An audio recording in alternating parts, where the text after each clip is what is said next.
Què tal, amigues, amics? Benvingudes, benvinguts una vegada més als vídeos que anem penjant a les xarxes. Ja sabeu que és el Facebook, que és l'Instagram, que també ens podeu trobar en el YouTube. Són aquests vídeos modestos que faig sobre Sant Feliu per remoure una miqueta la memòria i portar records d'abans. També d'homenatjar personatges i també de portar fins als vostres dispositius algunes de les icones ganxones i d'algun esdeveniment.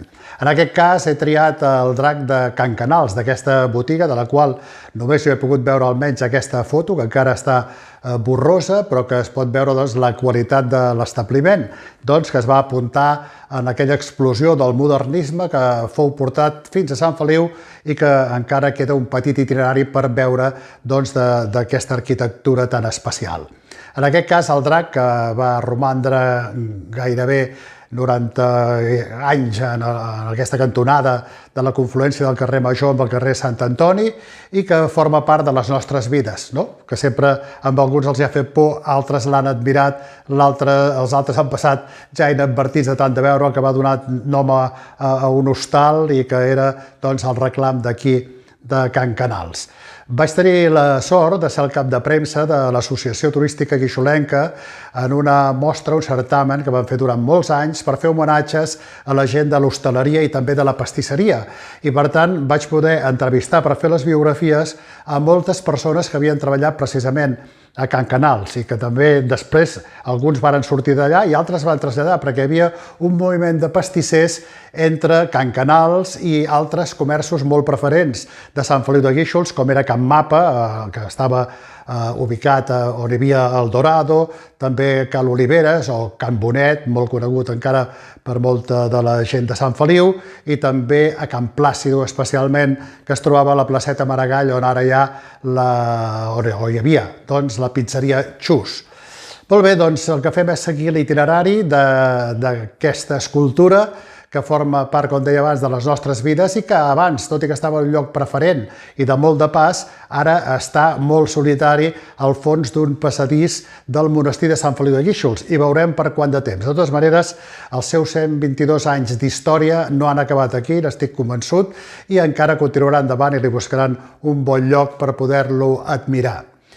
Com sempre, donar-vos les gràcies pel seguiment que feu i ara veurem un vídeo, com deia, d'aquest itinerari que hem seguit d'aquest drac o ocellot, que alguns li han dit, o animalot, ha tingut tots els qualificatius. I també recordar una anècdota de fa uns dies que estava explicant que jo estava fent precisament aquest petit documental i que m'explicava una persona que quan era petit i anava al cinema a Catalunya i veia una pel·lícula de por, quan sortia encara tenia la propina de veure aquest inquietant monstre, que deia ell, en aquesta cantonada. Doncs bé, anem a remoure una miqueta les nostres memòries i sobretot compartiu el vídeo, que això és molt important per a nosaltres.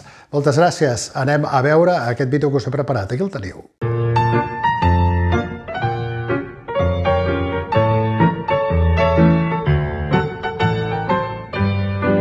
Avui tornem a fer un passeig per la memòria guixolenca amb la intenció de seguir la pista d'aquella bestiola que, amb actitud amenaçant, va romandre collada durant 89 anys a la cantonada del carrer Major número 26 amb carrer Sant Antoni número 13 de Sant Feliu de Guíxols, on a dia d'avui s'hi ubica l'establiment comercial Zeppelin. A aquesta peça escultòrica sempre l'hem anomenat el drac. Diuen que els infants passaven per l'altra vorera fins que el varen considerar un més de la família, normalitzant la seva presència. Un d'ells era jo. Durant 2 estius, la meva mare no volia que estigués pels carrers fent malifetes i vaig fer d'ajudant a Can Mas Confiter, local que amb els anys es convertiria en Foto Llorca. Per aquest contingut d'avui convidarem a alguns personatges ganxons a través dels seus escrits o les seves obres. El drac fou un reclam amb rerefons comercial que presidia el comerç de Can Canals, una famosa confiteria fundada en la segona meitat dels anys 60 del segle XIX i que, en la reforma per convertir-lo en un establiment modernista l'any 1904, només l'escultura ha estat l'element que ha perdurat. La foto de la façana realitzada per Pere Pasqual Baguer l'any 1904, que hem contemplat en tantes ocasions, és aquesta, però la intel·ligència artificial ens permet visualitzar millor alguns detalls decoratius, tot i que en el cartell de la dreta no ha estat massa encertat. Sobre el funcionament i el personal de l'establiment, per cert, aquí podem observar un dependent curiós, el vaig viure virtualment, atès que vaig biografiar a diversos extreballadors en els homenatges que anualment fèiem a la mostra de cuina i pastisseria que l'Associació Turística Guixolenca organitzava anualment. Aquí teniu el primer cartell realitzat pel pintor Joan Soler Tovella, que fou un dels presidents, i les fotografies d'extreballadors de Can Canals a l'Àncora rebent les seves plaques, com ara en Josep i l'Eugeni Capella, entre molts altres com en Joan Bruguera, que ara em ve al cap. El 17 de març de l'any 1993, la brigada despenja el drac després de 89 anys i el recordat cronista de l'Àncora, l'Upaxa, alter ego de Lluís Palaí, feia aquesta crònica sota el títol «L'ocell de Can Canals emprèn el vol». El dimecres de la setmana passada, dia 17, de 2 a 4 de la tarda, personal de la Brigada Municipal d'Obres va procedir a retirar del seu assentament a la cantonada l'antic drac de Can Canals, que ha estat cedit pels propietaris de l'edifici al Museu Municipal, on trobarà una adequada ubicació un cop convenientment restaurat i proveït del seu trident o fitora. L'establiment fou, en la seva especialitat a la moderna, dels més antics de Sant Feliu i pioner dels que, com a Can Bonet, Can Plàcido, Can Mapa, Can Carrerac, Cals Oliveres, seguiren la seva línia de botiga multitudinària amb l'afegit de comptar amb una secció de pastisseria. Era popular la corranda que es cantava cada any a principis de gener. Visca els tres reis de Can Canals, els pares i les mares s'hi van a gastar els rals. Amb motiu d'una reforma modernista efectuada a l'establiment, crec que ja en temps del senyor Pepito i la senyora Narcisa, es decidí col·locar el paraós drac de grans proporcions, construït en fusta, que segons l'escriptor Joan Torrent i Fàbregas podia estar relacionat amb la llegenda de l'ocellot de la pesta que contagià i assolà la població a mitjans del segle XVII. Anys més tard, desapareguda la botiga i convertit l'edifici en restaurant i hostal, el drac donà nom al negoci i fou degudament restaurat. El drac ha pres volada, però sortosament no s'ha mogut de Sant Feliu. Per la seva banda, en Josep Vicente, que fou alcalde i després columnista, en el seu article a la secció Antídots de l'Àncora, amb el títol «L'arquitectura com a paisatge», apuntava el 26 de febrer de 2004. La rehabilitació de l'edifici del carrer Major, on hi hagué aquella botiga d'exquisideses dels temps humils, que era Can Canals, on es venien queviures de qualitat i productes colonials que se'n deien, però que sobretot hi havia els mítics tortells de Can Canals que corroboraven honestes i modestes celebracions familiars. Can Canals era una de les botigues que donaven el to de petita ciutat a Sant Feliu. La qualitat i diversitat dels articles, el prudent luxe del mobiliari comercial, els seus aparadors, amplis, emmarcats amb rics detalls de fusteria noucentista i la inesperable presència de la grossa escultura d'un dimoni o drac alat i armat de trident, forques o potser fitora, com un mascaró de proa de la botiga sota el balcó cantoner, eren senyals de que Sant Feliu no era un poble qualsevol. Lamentablement, els detalls noucentistes havien desaparegut fa molts anys i el dimoni banyut és guardat en algun magatzem de l'Ajuntament. El drac és catalogat com a bé cultural d'interès local i inclòs en l'inventari del Patrimoni Arquitectònic de Catalunya i durant uns anys s'exposa als baixos del monestir, d'on va desaparèixer amb les obres de l'Oficina de Turisme. La direcció del museu, com si fos l'Ave Fènix, l'any 2014 el torna a recuperar i a exposar al fons de la tercera planta del monestir.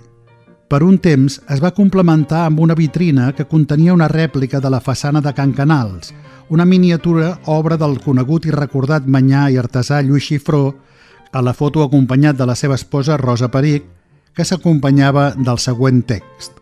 L'any 1904 l'antiga casa de Josep Canals va modificar la seva imatge. Amb un disseny modernista del mestre d'obres Pere Pasqual i Baguer, aquest comerç va ser reformat. El seu segell d'identitat, marcat pels treballs dels artesans Francesc Carreró i Enric Carol, seria el formidable drac que presidia la cantonada de l'edifici, obra de l'escultor Lafarga, que estava casat amb una germana de Josep Canals. Josep Canals i Malla, nascut el 1824 al Papiol, Fou confiter de professió. Es va traslladar a Sant Feliu, on s'exposà amb narcises civils. L'any 1865, Josep Canals va comprar a Mercè Vall-llobera i als seus fills 2 cases i uns magatzems situats al carrer Major, cantonada amb el carrer Sant Antoni, amb la intenció d'enderrocar-lo i fer-hi un nou edifici. L'any següent s'obriria la moderna confiteria Canals. L'any 1896, Josep Canals i Malta va morir i la seva herència va passar al seu fill gran, Josep Canals i Civils, que va ser el que el 1904 va promoure la remodelació. L'any 2003 començaren les darreres obres de l'edifici amb una façana protegida, però de l'establiment antic l'únic vestigi és el drac, la foto i la memòria. Entre els magnífics apunts que el recordat i polifacètic Alexandre Mates, artista pintor, feia de racons i icones ganxones, no hi va faltar l'entranyable drac, dibuixat l'any 1984, on es poden apreciar millor alguns detalls. Amb el projecte del Museu Carmen Thyssen és més que possible que torni a emprendre el vol, però sobreviurà per molts anys més. De petit me'l topava cada dia als estius anant a treballar a Can Mas Confiter, i de sènior durant uns quants anys de camí a la ràdio, on en Jordi Gallego ens va immortalitzar. Doncs bé, això ha estat tot, espero que us hagi agradat i ja sabeu que teniu la promesa de que anirem buscant nous personatges per portar fins als vostres dispositius. Ja heu vist que jo aprofito la vinentesa per col·locar altra gent, no? I veure altres personatges de Sant Feliu que són realment entranyables i els colo en aquests vídeos. Si us ha agradat, com sempre, us demano que compartiu perquè es viralitzi i que el pugui veure molta més gent. Moltes gràcies i fins la propera. Adéu.